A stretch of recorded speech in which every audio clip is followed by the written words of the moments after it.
So 'n paar weke gelede het pastoor Henk met ons gepraat en gesels oor die saad in die Here se koninkryk. Hy het so 'n bietjie daar uitgebrei op. Vandag wil ek ons met so 'n bietjie na twee ander punte kyk wat saad aanbetref. Nou ons elkeen het ons eie daaglikse roetine. So elkeen het ons eie werk waarheen ons gaan, verskillende plekke, verskillende mense wat ons elke dag sien. So ons elkeen het 'n geleentheid om saad te kan saai, waar jy ook al gaan. Of dit werksplek is, by die huis, familie, vriende, selfs in die mall waar ons loop. Maar ons is baie keer bietjie te skaam om daardie vreemdelinge aan te pak. Maar ek wil hê ons moet bietjie kyk, as ons hierdie saad saai, hoe doen ons dit? Hoekom doen ons dit? En wat doen ons daarna as ons die saad gesaai het? Want ons kan tog nie 'n saadjie plant en dit los en verwag iets moet gebeur nie. Want dit gaan nie werk nie, niks gaan gebeur nie. So ek wil eers moet kyk, julle kan so lank oopmaak in Matteus 13 vanaf vers 3 tot 23 is wat ons gaan gebruik vandag. Ons gaan dit so 'n bietjie opbreek. Dis die vergelykenis van die saad wat Jesus voorgegee het. Nou Jesus het baie kere 'n gelykenis gebruik om met die mense te praat sodat hulle beter kan verstaan. Dit is wat hy gebruik het, is gewoonlik iets te doen met hulle leefstyl. En in daardie tyd was soveel mense, hulle het gesaai en geplant, want dis waarvan hulle brood vandaan gekom het. Hulle moes dit doen. So hy het 'n gelykenis gebruik sodat die mense kan verstaan wat hulle sê. Nou in die gelykenis is daar 4 plekke waar die saad gesaai word. Nou ons gaan na al 4 kyk, en dan kyk ons na al 4 wat Jesus die verduideliking aan sy disippels gegee het, hoekom hy so gesê het. En in die eerste plek kyk ons vanaf vers 3, wat vir ons sê, 'n saaiër het uitgegaan om te saai, en terwyl hy saai, val 'n deel langs die pad, en die voëls het gekom en dit opgeëet. So basically was dit verniet gedoen. Hy het gesaai, maar die saaiër het nie seker gemaak waar hy saai nie. So alles was verniet. En Jesus se verduideliking daarop is in vers 19. Matteus 13 vers 19.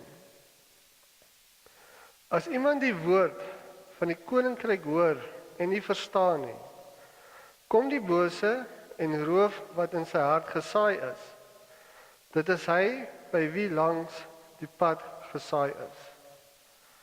Dis die verduideliking wat Jesus vir sy disippels gegee het. Nou wat hy vir ons hier wil sê is, ons kan nie by iemand 'n saadjie gaan plant, 'n woord gee, los en hoop iets gaan gebeur nie. Ek bedoel, as ons byvoorbeeld vat boemelaars wat langs die pad sit. Ons kan nie gaan en langs hom sit, woord lees, 10 minute vir hom bid, opstaan, omdraai en loop nie. En verwag daai boemelaar moet onthou wat het jy vir hom gesê. Hy moet onthou wat het jy gelees. Of ewen onthou jou die volgende dag. Dit gaan niks vir hom beteken nie. Maar as jy nou wel gaan en jy vat 'n bak water, jy gee hom 'n bak water, laat hy hom kan bad, jy gee vir hom kos, iets om te drink, iets warms, jy kyk eers na sy behoeftes en maak seker hy is reg om die woord te ontvang. Dan beloof ek vir jou, as jy vir hom gaan die woord deel, gaan hy dit onthou. En dis presies wat Jesus hier bedoel het. Jy kan nie net saai en jy maak nie seker waar jy saai dit die regte plek is nie. Of vir wie jy dit saai, dat daai persoon reg is om dit te ontvang nie. Ons moet verseker wees dat waar ons die saad saai, dat dit reg is om te kan saai. Want op 'n rots kan niks groei nie. Daar kan nie wortels geskiet word nie. En dit is die belangrike ding van as jy saad saai. Daar moet wortels wees. Jou plant moet kan vas staan in die grond voordat hy kan opgaan, voordat hy kan groei. Soos ons nie die fondasie reg het, hy wortels laat skiet by 'n persoon, gaan die saad nie groei nie. As ons kyk na die tweede plek, dit is in vers 5 en 6.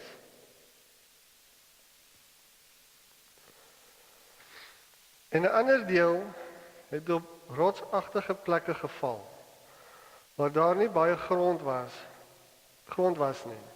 En dadelik het dit opgekom, omdat daar geen diepte van die grond was nie, maar toe die son opgaan, is dit verskroei.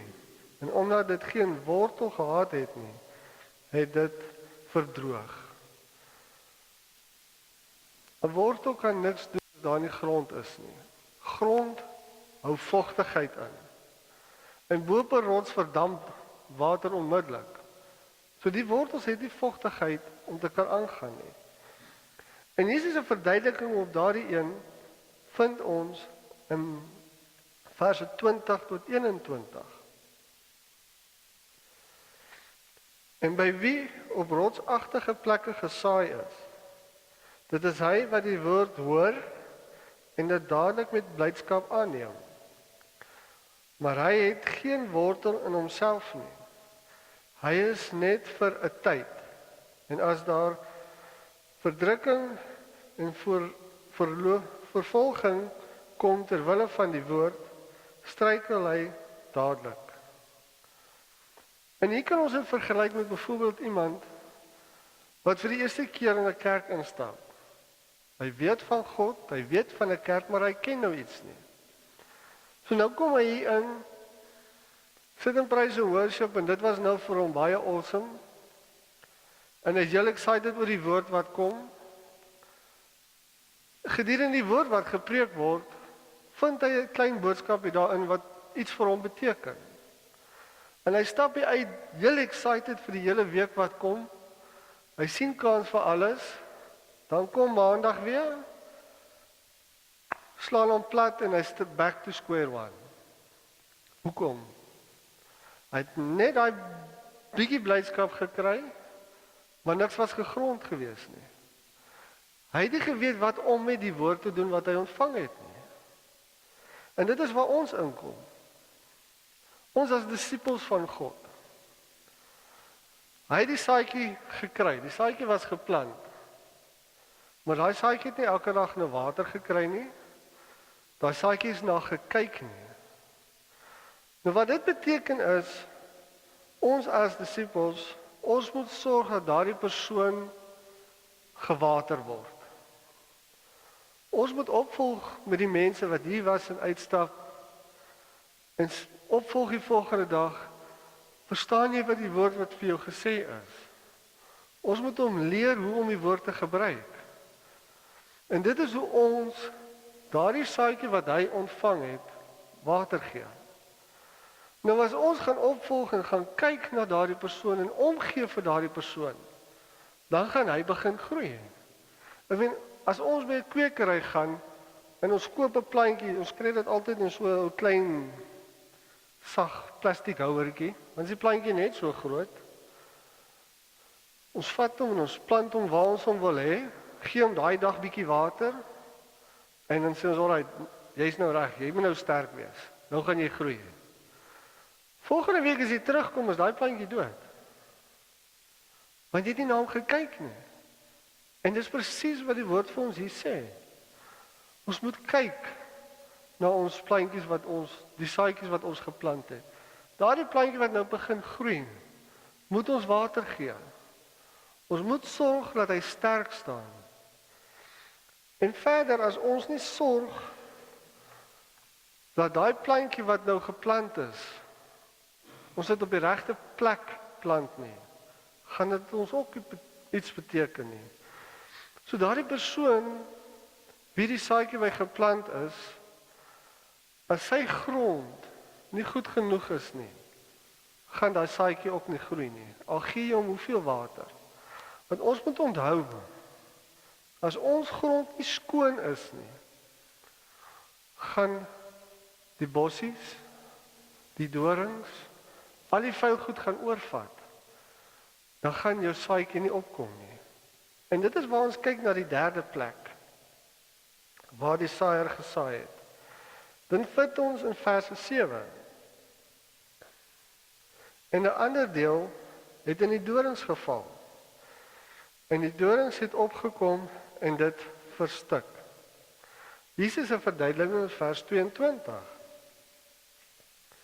En by wie in die dorings gesaai is, dit is hy wat die woord hoor, maar die sorg van die wêreld en die verleiding van die rykdom verstik die woord en hy word onvrugbaar.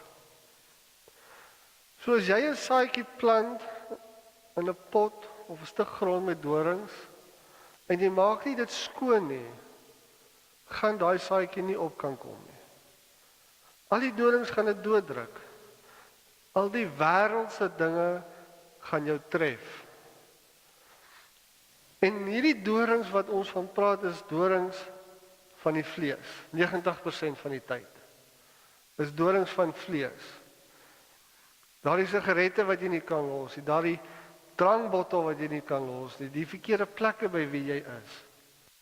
As jy dit nie uitskuif nie, gaan jou grond binne in nie skoon wees sodat jou saad kan groei nie.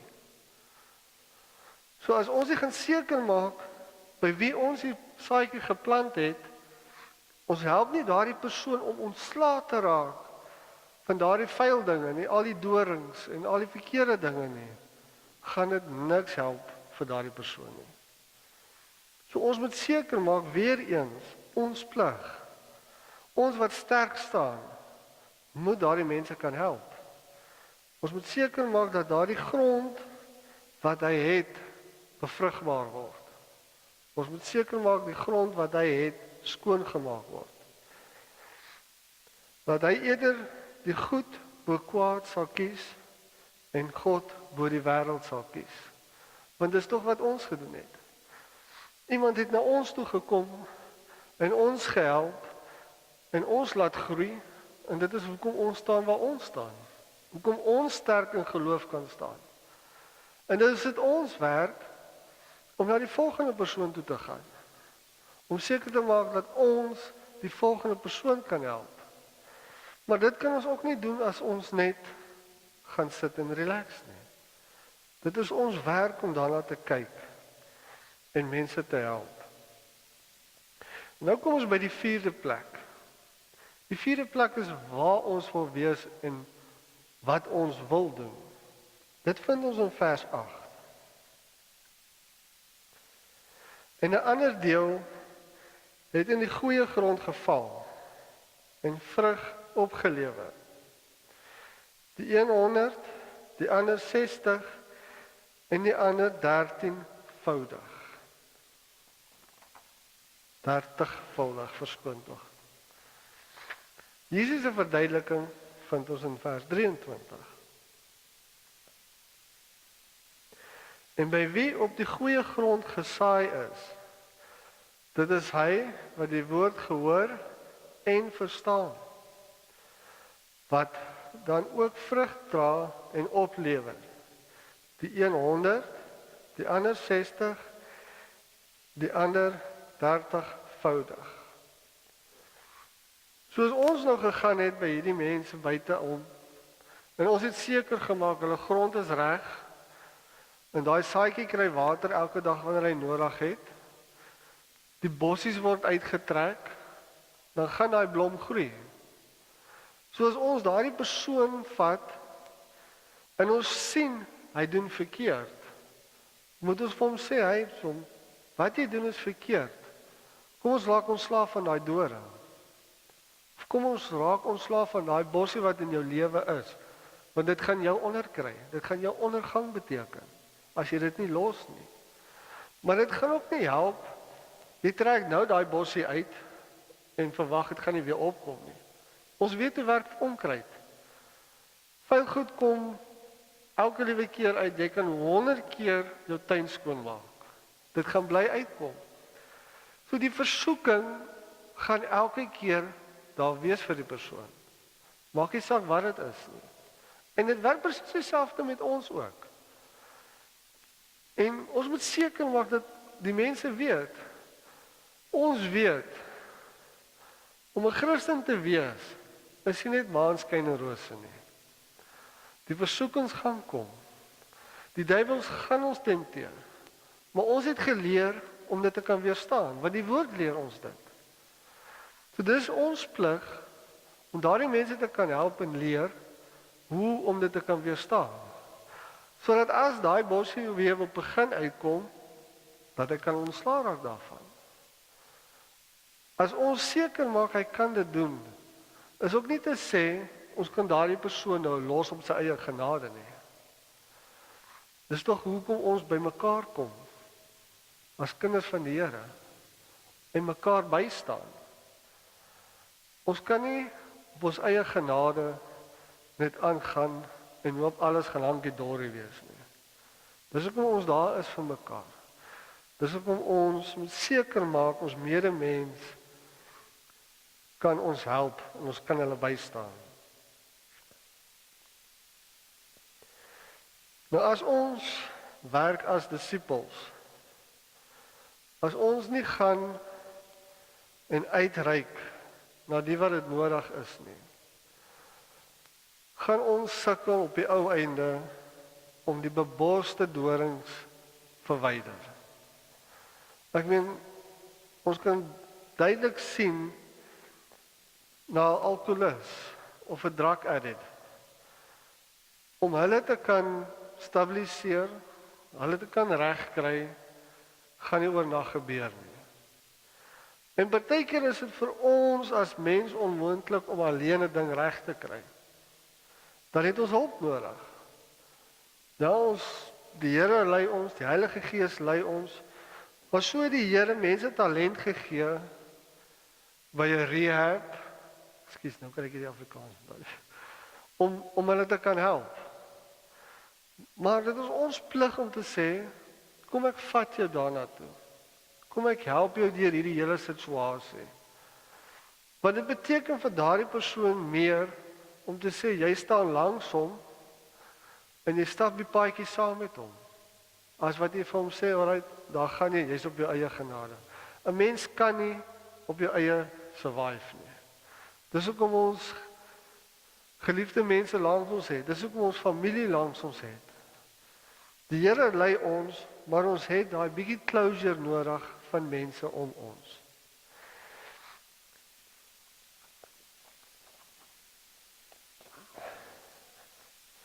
En soos die Here hierdie gelykenis aan die mense gegee het, dat hulle kon verstaan dat waar jy saai, dit so belangrik is, het die disippels ook getwyfel oor hoekom hulle moet saai. En dit het ook gebeur met 'n geleentheid wat die Here die disippels uitgestuur het om die woord te gaan gee, gesiekes gesond te maak, duiwels uit te dryf en al daardie dinge. En dit het gebeur dat van die disippels dit nie kon regkry nie. Want jy sien, as ons nie glo wat ons doen en glo in wat ons doen nie, gaan ons dit nie kan regkry nie. Want dit is deur ons geloof wat ons weet dat die taak wat Jesus vir ons gegee het om uit te gaan, om mense te help, wat ons weet ons gaan dit kan doen. Maar as ons ongelowig is, gaan ons dit nie kan regkry nie. Maak nie saak hoeveel water ons daardie saadjie gaan gee nie. As ons lees in Matteus 17. Matteus 17 vers 19 en 20. Het dit in hierdie geval gebeur dat die disippels nie kon regkry wat die taak wat die Here vir hulle gegee het nie. En ons lees, toe kom die disippels na Jesus afsonderlik en sê, waarom kon ons hom nie uitdryf nie? En dit is nou die duiwel uitdryf nie. En Jesus antwoord hulle, deur julle ongeloof. Want voorwaar sê ek vir julle, as julle geloof het soos 'n mosterdsaad, sal julle vir hierdie berg sê, gaan weg hiervandaan daarna toe, en hy sal weggaan, en niks sal vir julle onmoontlik wees nie. So ons het, al is dit 'n bietjie geloof, het ons geloof nodig. Maar ons moet kan vas staan in ons geloof. So as ons nie vas staan in ons geloof en glo en vertrou, dat die Here ons kan help, en die Heilige Gees ons kan lei, om hierdie persoon te kan help op die regte pad, gaan ons dit nie reg kry nie. Ons moet vas staan in geloof, en ons moet glo in wat die Here die krag gegee het vir ons om dit te kan regkry. En as ons nou kyk wat die Here as mosterdsaad meer vergelyk het, dan kan ons gou kyk in Markus 4. Markus 4 vers 31 en 32. Die Here het die mosterdsaad baie keer gebruik in die Bybel vir vergelykenis. En hier sê dit nou vir ons presies hoe groot dit is. Dit is soos 'n mosterdsaad, wat die kleinste is van al die soorte saad op die aarde, wanneer dit in die grond gesaai is. En wanneer dit gesaai is, kom dit op en word groter as al die groentesoorte en maak groot takke, sodat die voëls van die hemel onder sy skaduwee nes kan maak. Nou hierdie Here vir die disippels gesê, as jy geloof het so groot soos 'n mosterdsaad, kan jy 'n berg skuif. Dit, as jy dit nie ken nie, klink dit bietjie impossible, nie waar nie? Ek meen, kom ek julle gou ietsie wys. Dis 'n mosterdsaad. Wie sien die mosterdsaad? Ek belowe, hier is 'n mosterdsaad hier op my vinger. So kan die eerste skryf op. Daar's 'n mosterdsaad, letterlik. Die gemiddelde grootte van 'n mosterdsaad is 2.5 mm groot. Dis letterlik hoe groot die saadjie is. Dit is piepklein. Nou sit ons hierdie mosterdsaadjie langs 'n berg, wat sien jy eerste? Jy sien die berg. Jy kan nie vir jouself indink, maar hoe gaan 'n mosterdsaad se geloof 'n berg skuif nie? Maar dit is wat die Here bedoel het. Niks is vir hom onmoontlik nie. Jy het net hierdie bietjie geloof nodig om daai wêreld se verskil te kan maak. In enige persoon se lewe, ewen in jou eie lewe. Nou, hoekom 'n mosterdsaad? Ek het 'n bietjie gaan rondsoek in verband met 'n mosterdsaad. Nou, die interessante ding van 'n mosterdsaad is, as hy geplant word, dis die enigste boom of groenteboom in die wêreld wat sy wortels eerste afskiet dieper as wat hy eerste opgaan.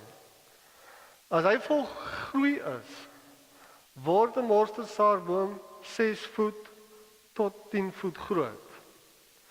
Maar nou die ander ding is, so hoog as wat 'n mosterdsaadboom groei boontoe, so diep is sy wortels onder, sy vaste punt. So breed as wat hy groei, so breed is sy wortels onder. Sy hoogte wat hy uitgroei, is presies die breedte wat hy groei. Presies dieselfde met sy wortels. As ons die tweede ene kan opsit, dan kan julle presies sien. 'n mosterdsaadboom is die enigste boom wat jy nie gaan net uittrek nie. Jy kan nie.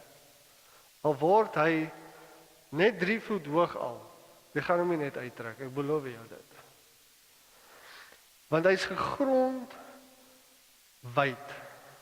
En dit is hoe ons geloof moet wees. Dis hoekom die Here 'n mosterdsaad gebruik het as 'n vergelyking en baie keer gebruik in die Bybel.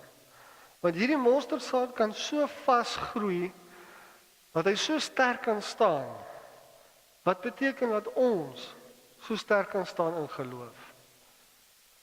Dis hoekom die Here vir hom gesê het, jy moet net daai bietjie geloof soos 'n mosterdsaad hê.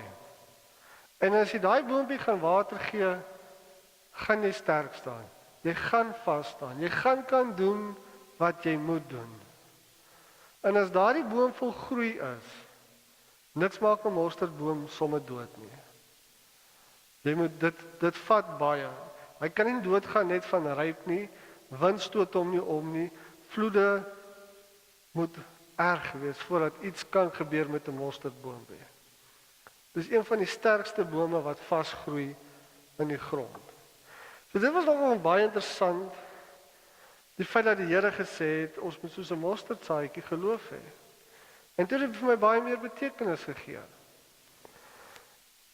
So as ons 'n taak gekry het om uit te gaan, om iemand te gaan help, en daai saadjie te plant, moet ons bietjie onthou, kom ons plant eerder net 'n mosterdsaadjie in daardie persoon as enige ander saad. En ons water daai saadjie goed.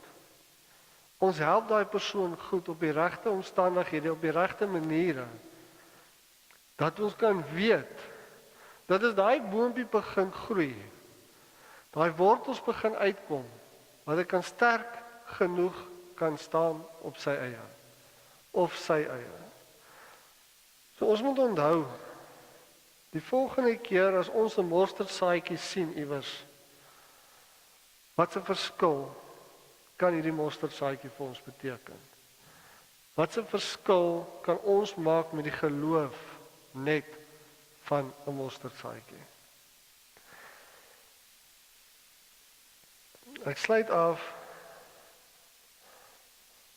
om te sê dat ons moet minder begin twyfel en wat ons kan doen met die Here se krag. Ons is baie geneig as iets op ons pad kom om te sê, Here, maar ek kan dit nie doen nie. Wat U nou van my verwag is te veel.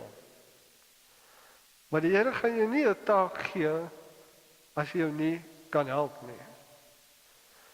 En daardie klein bietjie geloof wat jy het, beloof ek jou, dit gaan werk. Dit gaan werk en dit gaan jou help om te doen wat jy moet doen. Ons moet nie twyfel wat ons kan doen met die Here saam met ons nie. Amen.